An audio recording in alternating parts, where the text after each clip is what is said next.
En este vídeo vamos a estudiar los fenómenos relacionados con los terremotos.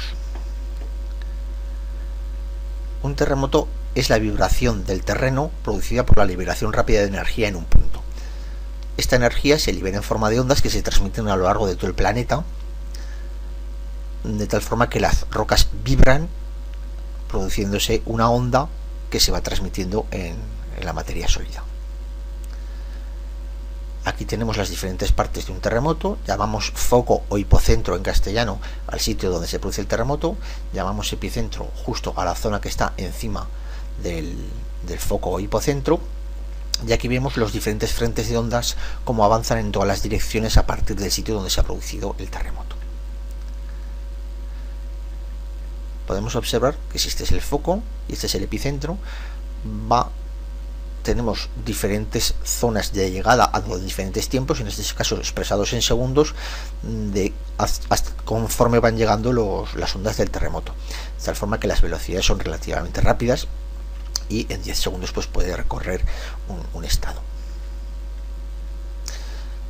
Aquí estamos viendo cómo se produce un terremoto. Este es el foco, en este caso aquí en Sudamérica, y cómo las ondas se transmiten. Vemos el tiempo que va tardando, vemos como en aproximadamente 20 minutos pues han recorrido todo el globo.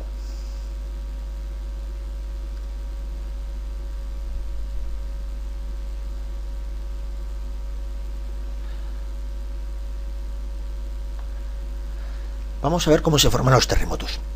La teoría hoy aceptada es que los terremotos se forman por el rebote elástico producido en unas zonas que se llaman fallas. Las fallas son zonas de rotura. Vamos a verlo aquí. Tenemos una zona de rotura donde se van acumulando tensiones con el tiempo, y de repente, cuando las rocas no pueden resistir más estas tensiones, se produce un movimiento brusco y se libera la energía de manera brusca, produciendo un terremoto. Vamos a volverlo a ver. Aquí tenemos la zona de falla, una zona que ya está generalmente rota, se acumula tensión en un punto y cuando la roca ya no puede resistir más, se produce el movimiento. Se producen una serie de ondas que se transmiten en todas las direcciones. Aquí tenemos cómo actúa el rebote elástico. Se acumulan tensiones, vamos a verlo ahora. Se van acumulando tensiones y cuando ya no se puede más, se produce el terremoto liberándose la energía. Esta teoría es la llamada teoría del rebote elástico, que la tenemos aquí explicada. Imaginemos, por ejemplo, con un palo de madera, ¿vale? Entonces, en este palo de madera, si empezamos a doblarlo, tiene un comportamiento elástico, no termina de romperse, pero si seguimos deformando, se produce la rotura y en ese momento se produce la liberación brusca de energía, que en ese caso corresponde con el terremoto, y se vuelve a tener una topografía diferente a la original. Se producen escalones al producirse terremotos. Aquí vemos un escalón producido por un terremoto en una ladera, y aquí tenemos, por ejemplo, la elevación de la línea de costa. Esto es un conjunto de arrecifes que en un terremoto se han elevado unos centímetros o unos metros por encima del nivel del mar y han quedado completamente secos, con lo cual ahora aparecen completamente muertos. Todos los terremotos van seguidos de unos precursores, van antecedidos a veces de unos precursores, en otras ocasiones no, y casi todos tienen réplicas, que son pequeños terremotos que siguen al terremoto principal. Vamos a ver qué es lo que ocurre en un terremoto. Todos hemos visto que lo normal en los terremotos es pues que, si es grave, que caigan casas, que se produzcan desplazamientos del terreno, etc. Vamos a ver aquí el movimiento de edificios durante un terremoto en Japón. Naturalmente hay que decir que estos edificios tienen un muy bueno diseño antisísmico, y esto les permite aguantar el movimiento oscilando, pero sin colapsar ni caerse.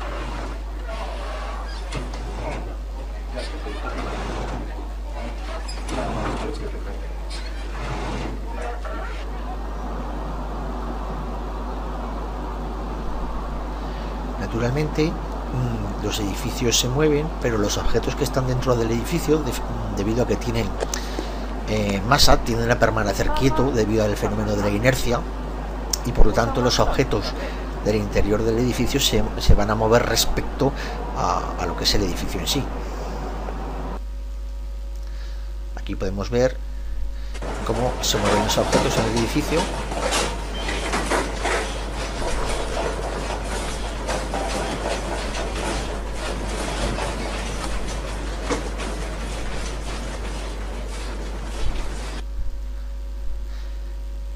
Que puede ser muchísimo más grande si el edificio oscila más.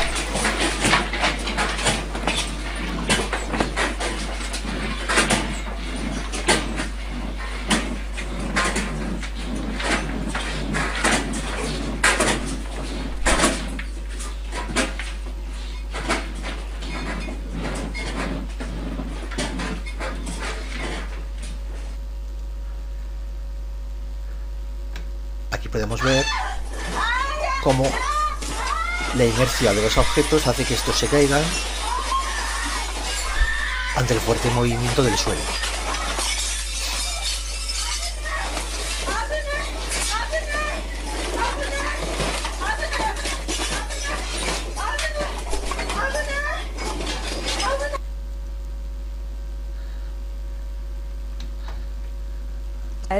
A 4.5 magnitude earthquake has now struck Hawaii, and we are expecting residents there to brace themselves for a tsunami to reach. Es muy peligroso, sobre todo para los que están dentro de un edificio, que partes del techo se caigan y se desplomen, por lo cual siempre hay que buscar las cercanías de las paredes o las cercanías de las puertas, justo debajo de las puertas, de los marcos de las puertas, o ponerse debajo de una mesa con el objeto de que los objetos que se pueden desprender pues no caigan sobre uno.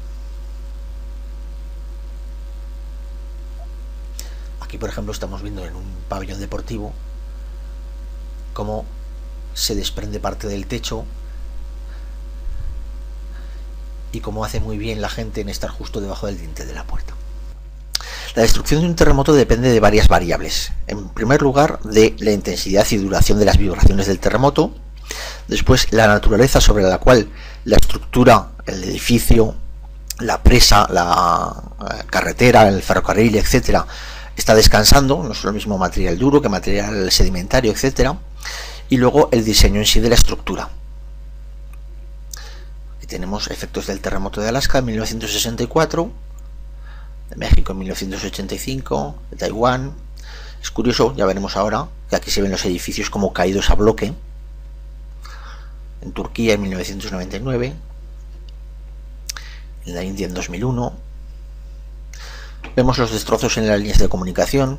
Este efecto además es grave, puesto que al destruirse las líneas de comunicación es más difícil poder acceder a las zonas afectadas para llevar ayuda. Aquí vemos en Alaska una carretera cortada, y aquí un oleoducto, que este oleoducto se ha hecho especialmente diseñado para aguantar los movimientos del terreno, y está posando, está encima de una especie de cilindros que permiten que, aunque se mueva el terreno, el oleoducto se mantenga firme, ya que no se desplaza la tubería del oleoducto. Aquí tenemos daños en carreteras, en puentes. Y luego, aparte de la vibración del terreno, muchas veces tenemos efectos desastrosos, como por ejemplo los debidos a la licuefacción en el terreno. Las mezclas de sedimentos con aguas subterráneas en ocasiones producen, debido a la vibración del terremoto, una especie de licuefacción, lo que sale a veces en las películas, que parecen arenas movedizas, de tal forma que durante unos instantes, durante unos segundos, el sustrato sobre el que se apoya la construcción se convierte en un fluido viscoso, y entonces el edificio se derrumba como una pieza única. Aquí lo podemos ver en el terremoto de México, como edificios enteros se cayeron formando un bloque sin que llegaran a romperse internamente.